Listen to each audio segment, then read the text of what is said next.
جیسے ہمارے ہاں ہوتا ہے، امرود کا ٹھیلا ہے تو اوپر اچھے اچھے، اور جو کچھ خراب ہے ان کو بھی گھما کے رکھا جاتا ہے کہ کسی کی نظر نہ پڑ جائے، اور جیسے ہی بات ہوگی وہ شاپر میں ڈالے گا تو کون سے دانے اٹھائے گا؟ جو خراب ہے، کیونکہ بیچنے والے کو تو چیز کا پتہ ہوتا ہے نا۔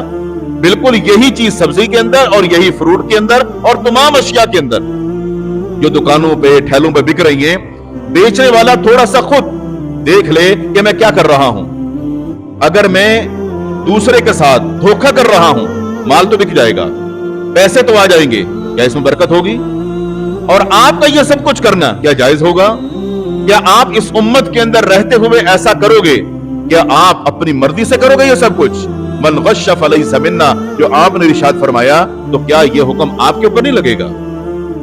آپ امت میں رہتے ہوئے یہ سب کچھ کر رہے ہو، لیکن شریعت کے احکامات کے کاغذوں کے اندر آپ نکل چکے ہو، آپ اس سے نکل چکے ہو، کیونکہ آپ کی یہ والی جو حرکت ہے یہ شریعت کے اصولوں کے خلاف ہے۔ یہ اگر آپ اسی پر قائم ہو اور کاروبار کر رہے ہو، آپ نے جو بنایا جو کیا اس سب کے اندر دھوکے اور فراڈ کا مال لگا ہوا ہے، اور یہ حرام کے زمرے میں جاتا ہے۔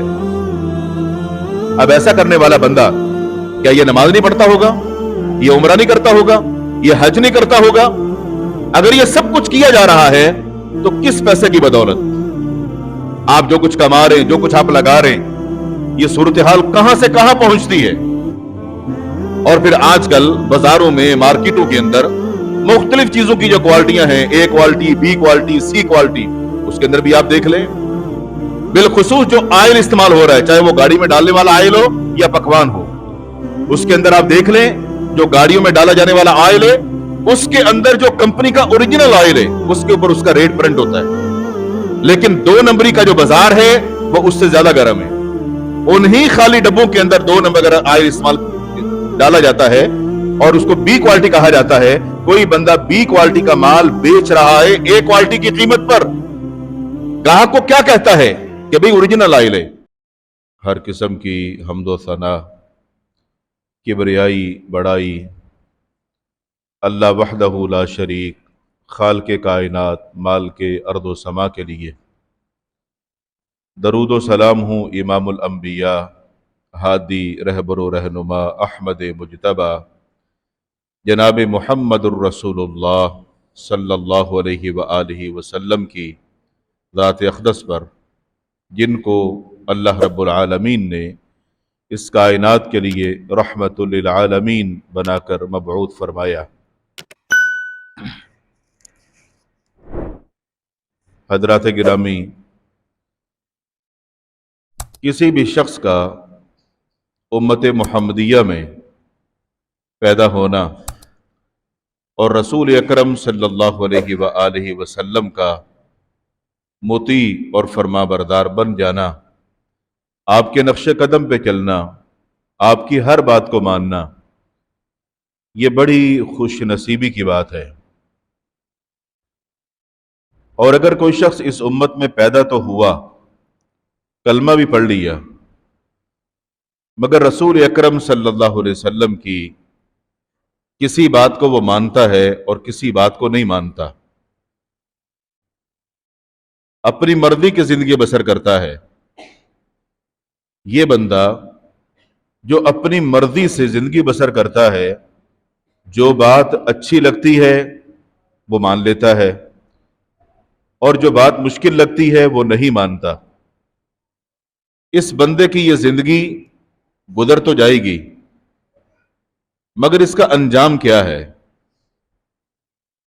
اس کے مقابلے میں ایک وہ بندہ اس امت میں پیدا تو ہوا، اس نے کلمہ پڑھا ہی نہیں، اللہ کے رسول صلی اللہ علیہ وسلم پر ایمان لایا ہی نہیں، اس کو ہر بندہ سمجھتا ہے کہ یہ بندہ مسلمان نہیں ہے، یہ غیر مسلم ہے۔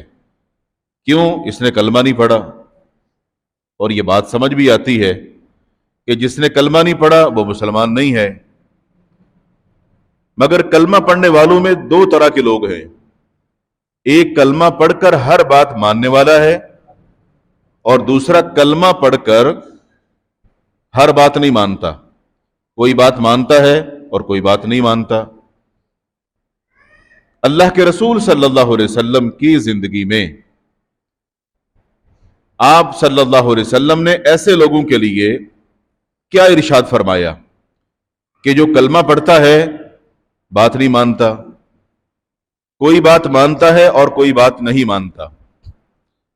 آج ہم اسی پر بات کریں گے، کیونکہ ہر معاشرے میں یہ دو طرح کے لوگ ہیں۔ جنہوں نے کلمہ نہیں پڑھا ان کو چھوڑ دیجئے، ان کو ہم سب سمجھتے ہیں کہ یہ غیر مسلم ہیں۔ اگر وہ حق کے یا ہدایت کے طلبگار ہوں گے تو وہ سننے کے لیے آئیں گے، دلچسپی لیں گے، مطالعہ کریں گے، دین کے متعلق پوچھیں گے، سوالات کریں گے۔ اگر اللہ نے ان کے حق میں ہدایت رکھی ہے تو ان کو ہدایت ملے گی۔ مگر کلمہ پڑھنے والوں میں یہ جو دو طرح کے لوگ ہیں، ان میں سے ایک کو ہم سب جانتے ہیں۔ اس امت کے اندر جو اولین طبقہ تھا وہ صحابہ کرام کا تھا۔ تمام کے تمام صحابہ کرام رضوان اللہ علیہ مجمعین اللہ کے رسول صلی اللہ علیہ وسلم کی ہر بات کو ماننے والے تھے۔ آپ نے فرما دیا یہ کرنا ہے، وہ وہی کرتے تھے۔ آپ نے منع کر دیا یہ نہیں کرنا، تو صحابہ کرام اس کام سے رک جاتے تھے اور کبھی بھی اس کی مخالفت نہیں کرتے تھے۔ تو یہ طبقہ کون سا ہے؟ یہ جنتی طبقہ ہے۔ ان کے نام لے کر بھی اللہ کے رسول صلی اللہ علیہ وسلم نے ان کو جنت کی بشارتیں دی۔ تو گویا اس امت کے اندر تین طرح کے لوگ ہوئے۔ ایک وہ جو اس امت میں پیدا ہوئے ہیں مگر غیر مسلم ہیں۔ غیر مسلم اگر اپنے اسی طریقے پر رہے گا کفر پر، تو اس کا جو انجام ہے وہ جہنم ہے۔ اور کلمہ پڑھنے کے بعد جو بندہ مطیع اور فرمانبردار بن کر رہے گا، جیسے صحابہ کرام تھے، اپنی مرضی کوئی بھی نہیں ہے، جو اللہ اور اس کے رسول صلی اللہ علیہ وسلم کے احکامات ہیں اس کے مطابق زندگی بسر کرنی ہے، تو وہ مثال صحابہ کرام کی ہے اور وہ تمام کے تمام جنتی ہیں۔ اب رہ گیا تیسرا طبقہ۔ اس امت میں ہے، کلمہ پڑھا ہے، کوئی بات نبی کی مان لیتے ہیں اور کوئی نہیں مانتے۔ مانتے وہ ہیں جو آسان لگتی ہے، جس پر دل مطمئن ہوتا ہے کہ چلو کر لیتا ہوں، آسان ہے، مشکل نہیں ہے۔ اور جہاں مشکل آئی نہیں مانتے، بے شک وہ سمجھ بھی آ جائے کہ بات تو ٹھیک ہے مگر ماننی نہیں ہے۔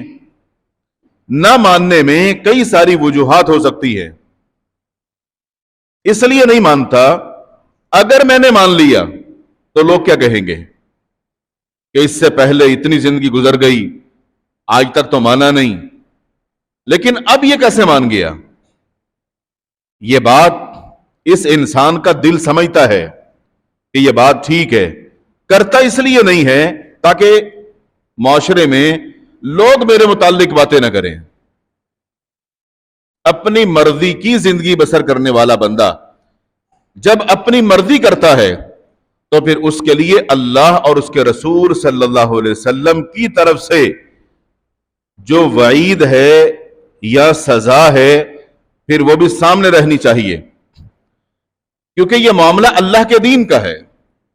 اللہ کا جو دین ہے اللہ کی وحی پر قائم ہے، اور اللہ کا دین کوئی مذاق نہیں ہے، اللہ کی وحی ہے۔ اگر کوئی بندہ اس کو نہیں مانتا، اپنی مرضی کرتا ہے، اس کا انجام کیا ہونا چاہیے؟ اللہ کے رسول صلی اللہ علیہ وسلم نے ایک موقع پر ارشاد فرمایا کہ لیس منا من عمل سنت غیرنا، اس بندے کا ہمارے ساتھ کوئی تعلق نہیں ہے جو ہمارے طریقے کو چھوڑ کر کسی اور کے طریقے پر عمل کرتا ہے۔ ہمارے طریقے سے کیا مراد ہے؟ وہ طریقہ جو اللہ اور اس کے رسول صلی اللہ علیہ وسلم نے بتایا، یہ بندہ اس طریقے پر عمل نہیں کرتا۔ اس طریقے کے علاوہ جس کے بھی طریقے پر عمل کرے، فرمایا اس کا हमारे साथ कोई ताल्लुक नहीं है। हमारे साथ से मुराद या तो इससे मुराद अल्लाह का दीन है कि इस बंदे का हमारे दीन से कोई ताल्लुक नहीं है। ये कोई जो दीन में था वो हमने बता दिया, ये बंदा नहीं मानता तो इसका दीन से ताल्लुक नहीं है, क्योंकि ये दीन पर तो अमल कर ही नहीं रहा ना, ये तो अपनी मर्जी से अमल कर रहा है, वो तरीका जिसका भी हो। और दूसरा, अल्लाह के नबी सल्लल्लाहु अलैहि वसल्लम का ये उम्मती तो बना है कि उम्मत में पैदा हुआ, मगर जैसे उम्मती बनने का हक था कि कलमा पढ़कर आपका मुती बनता, ये बंदा वैसा बना ही नहीं। तो गोया कि ये सही या पक्का सच्चा आपका उम्मती भी नहीं है। उम्मत में पैदा तो हुआ लेकिन बात मानता ही नहीं है। तो अल्लाह के रसूल सल्लल्लाहु अलैहि वसल्लम अगर किसी के मुतालिक ये फरमा दे कि लैसा मिन्ना, इसका हमारे साथ कोई ताल्लुक नहीं है, तो क्या ये वईद नहीं है? आज अगर कोई बेटा अपने बाप का नाफरमान हो जाए और हर रोज उस बेटे के मुतालिक उसके पड़ोसी शिकायत लेकर आए और बाप से कहें कि तुम्हारे बेटे ने ये कर दिया, तुम्हारे बेटे ने वो कर दिया, बाप अपने बेटे को समझाता है, बेटा समझता ही नहीं, और बाप ये ऐलान कर दे कि आज के बाद ये जो भी करे मेरा इससे कोई ताल्लुक नहीं, मैं इसको अपना बेटा ही नहीं मानता।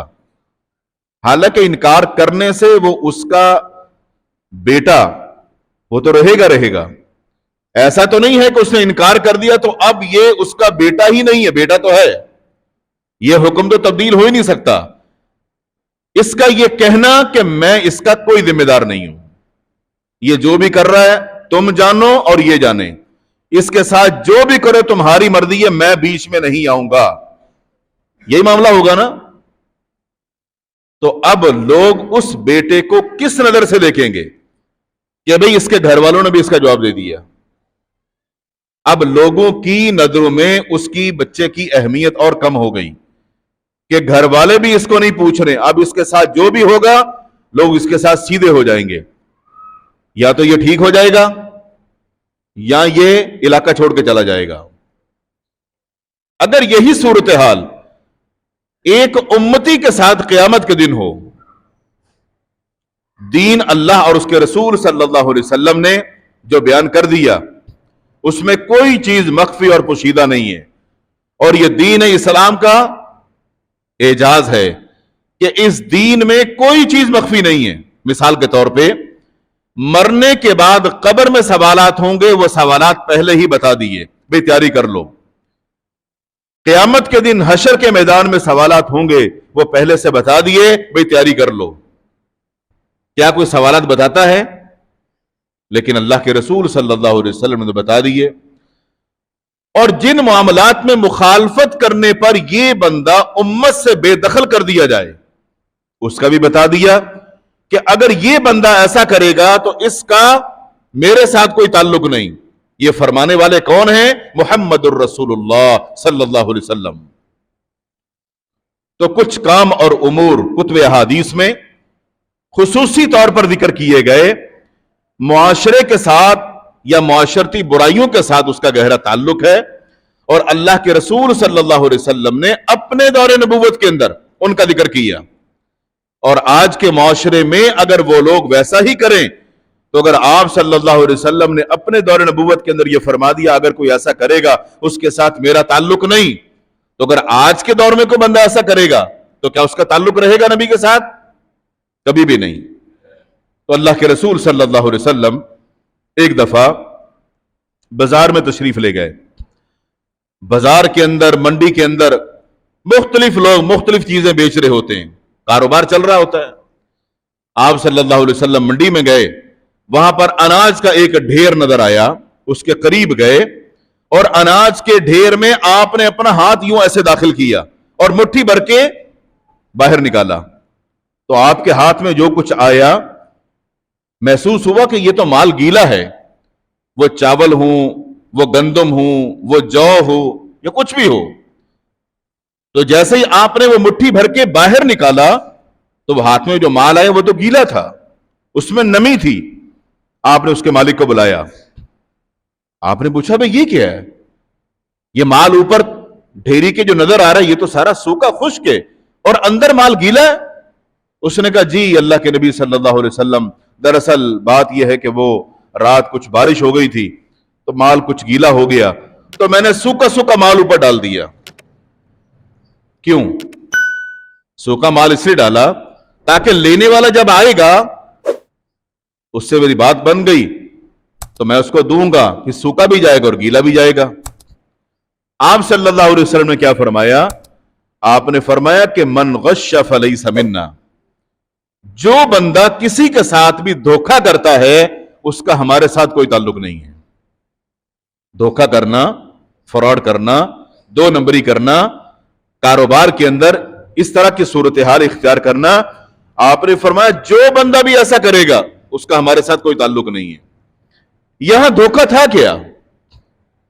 सिर्फ इतना सा फर्क है कि बारिश की वजह से कुछ माल गीला हो गया, लेकिन सूखा माल मौजूद तो है।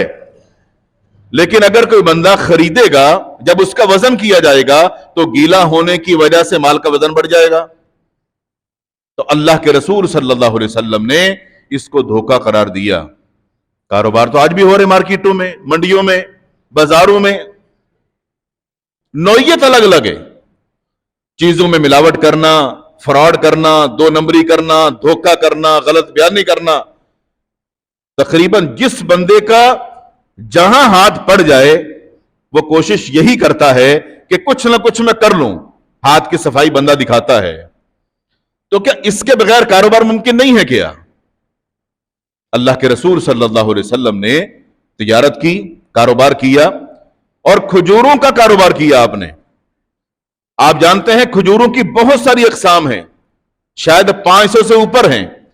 अल्लाह के रसूल सल्लल्लाहु अलैहि वसल्लम ने जो खजूरों का कारोबार किया, उनके अंदर जो उम्दा किस्म की खजूरें हैं उनको अलग रखा और जो उसमें क्वालिटी के एतबार से कुछ हल्की हैं उनको आपने अलग रखा, और दोनों के रेट अलग अलग।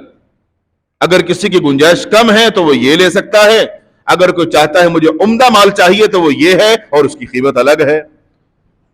तो क्या इसमें कोई मामला है क्या? कोई धोखा है क्या? कोई धोखा नहीं है। दोनों की क्वालिटी अलग है, दोनों की कीमत अलग है, जिसकी जो गुंजाइश है उसके मुताबिक ले सकता है।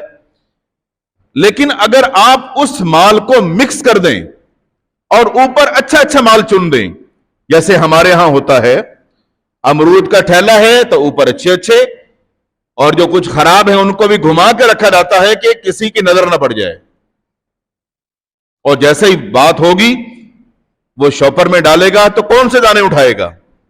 जो खराब है, क्योंकि बेचने वाले को तो चीज का पता होता है ना। बिल्कुल यही चीज सब्जी के अंदर और यही फ्रूट के अंदर और तमाम अशिया के अंदर जो दुकानों पे ठेलों पे बिक रही हैं, बेचने वाला थोड़ा सा खुद देख ले कि मैं क्या कर रहा हूं। अगर मैं दूसरे के साथ धोखा कर रहा हूं, माल तो बिक जाएगा, पैसे तो आ जाएंगे, क्या इसमें बरकत होगी? और आपका यह सब कुछ करना क्या जायज होगा? क्या आप इस उम्मत के अंदर रहते हुए ऐसा करोगे? क्या आप अपनी मर्जी से करोगे ये सब कुछ? मन गश्शा फलैसा मिन्ना, जो आपने इरशाद फरमाया, तो क्या यह हुक्म आपके ऊपर नहीं लगेगा? आप उम्मत में रहते हुए ये सब कुछ कर रहे हो, लेकिन शरीयत के अहकामात के कागजों के अंदर आप निकल चुके हो, आप उससे निकल चुके हो, क्योंकि आपकी ये वाली जो हरकत है ये शरीयत के उसूलों के खिलाफ है। ये अगर आप इसी पर कायम हो और कारोबार कर रहे हो, आपने जो बनाया जो किया उस सब के अंदर धोखे और फ्रॉड का माल लगा हुआ है और यह हराम के जुमरे में जाता है। अब ऐसा करने वाला बंदा क्या यह नमाज नहीं पढ़ता होगा, यह उम्रा नहीं करता होगा, यह हज नहीं करता होगा? अगर यह सब कुछ किया जा रहा है तो किस पैसे की बदौलत आप जो कुछ कमा रहे हैं, जो कुछ आप लगा रहे हैं, यह सूरत हाल कहां से कहां पहुंचती है? और फिर आजकल बाजारों में, मार्केटों के अंदर मुख्तलिफ चीजों की जो क्वालिटियां हैं, ए क्वालिटी, बी क्वालिटी, सी क्वालिटी, उसके अंदर भी आप देख लें। बिलखुसूस जो आयल इस्तेमाल हो रहा है, चाहे वो गाड़ी में डालने वाला आयल हो या पकवान हो, उसके अंदर आप देख लें जो गाड़ियों में डाला जाने वाला आयल है, उसके अंदर जो कंपनी का ओरिजिनल आयल है उसके ऊपर उसका रेट प्रिंट होता है। लेकिन दो नंबरी का जो बाजार है वो उससे ज्यादा गर्म है। उन्हीं खाली डब्बों के अंदर 2 नंबर का ऑयल इस्तेमाल डाला जाता है और उसको बी क्वालिटी कहा जाता है। कोई बंदा बी क्वालिटी का माल बेच रहा है ए क्वालिटी की कीमत पर, ग्राहक को क्या कहता है कि भाई ओरिजिनल ऑयल है। क्या ये ओरिजिनल है? भाई ये तो बी क्वालिटी का माल है। तो क्या ये धोखे में नहीं आएगा? अगर आप इसको बेचना ही चाहते हैं तो लोगों को बता कर दीजिए कि भाई ये ए क्वालिटी नहीं, ये बी क्वालिटी है और बी क्वालिटी का रेट ये है, तो उससे कम होगा ना। तो क्या सच्चाई बताने में क्या आपको कुछ होता है कि आपका माल नहीं बिकता? हर बंदा कारोबार के अंदर धोखा ही क्यों इख्तियार करता है?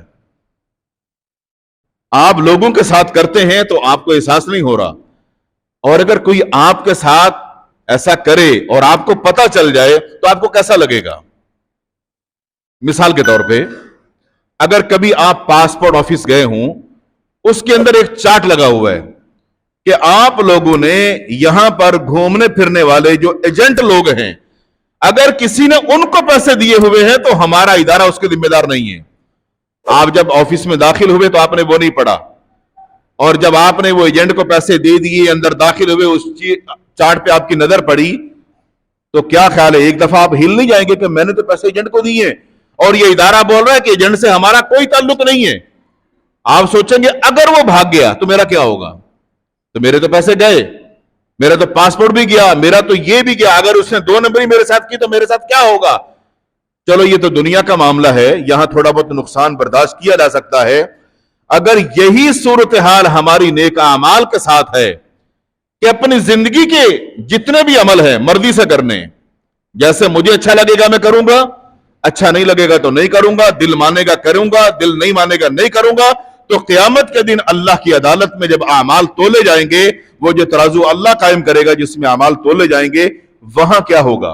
वो जो झटका वहां लगना है कि बंदे तूने अमल तो बड़े किए हैं, लेकिन हमारे तराजू में इनका वजन ही नहीं है। वजन इसलिए नहीं है कि तेरे अमल तेरी मर्जी के थे। हमने अपने पैगंबर को भेजा था कि अमल करने वाला हर उम्मती उसके मुताबिक अमल करेगा जो हमारे नबी का तरीका है। तो नबी के तरीके के मुताबिक तो तुम्हारा कोई काम भी नहीं है, न तुम्हारी नमाजें, न तुम्हारे दीगर अमाल, न तुम्हारा अकीदा, न तुम्हारा कारोबार, न तुम्हारा लेन देन उस तरीके के मुताबिक था ही नहीं।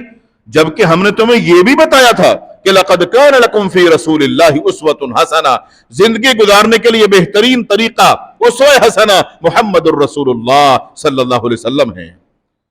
तो हर बंदा अपने तौर पर यह देखे कि मेरी जिंदगी तो गुजर रही है, कैसे गुजर रही है? शरीयत के अहकामात के मुताबिक गुजर रही है या अपनी मर्जी के साथ गुजर रही है? जो कमा रहे धोखे का है, फ्रॉड का है, 2 नंबरी का है, यह कैसे है? और आजकल कारोबार की सूरतों के अंदर ये जो प्लाटिंग हो रही है, जगह जगह स्कीमें चल रही हैं, डबलिंग हो रही है फाइलों के अंदर, 2 नंबरी उरूज पे है, कारोबार में धोखा, फ्रॉड, लोगों के पैसे तबाह हो रहे हैं, गबन हो रहे हैं, गसब हो रहे हैं, कब्जे हो रहे हैं। ये क्या है? ये जब बेचते हैं, कारोबार करते हैं तो कलमे भी और बहुत सारी दीनी बातें भी, लेकिन अगले बंदे को जब चूना लगाते हैं तो एहसास नहीं होता। तो क्या आप अल्लाह के यहां जवाबदेह नहीं होंगे कि आप क्या कर रहे हैं? एक मुसलमान दूसरे मुसलमान का खैर खा होता है, मगर मौजूदा दौर में एक मुसलमान दूसरे मुसलमान को कुंद छुरी के साथ काटने पर तुला हुआ है।